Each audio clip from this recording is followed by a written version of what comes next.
there, it's Alex from WTI. I had such a fun experience putting this miniature kit together. This miniature garage has the most interesting details. But first, I want to talk about how hassle-free it was to put together. This kit is made with snap fit joints, and let me tell you, they joined perfectly. What a great job on the design. I'm so thrilled and happy. It was a lot of fun decorating with all the garage themed stickers. You can tell a lot of creativity went into this kit. There's so many thoughtful ideas like the posters and the work gloves.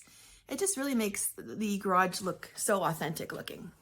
But what I think I appreciated the most was how the kit was assembled, simply with just strong pieces of double-sided sticky tape, like so simple. I've made models in the past and they've always used glue, so the tape that was included worked so well and it was strong enough even to hold everything in place.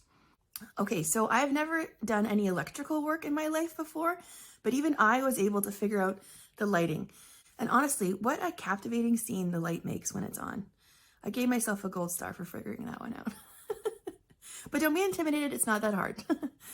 It's such a remarkable conversation piece that would look so good on a shelf or a coffee table. You can tell your friends and family just how much fun you had creating it, just like I did. And that's my point of view.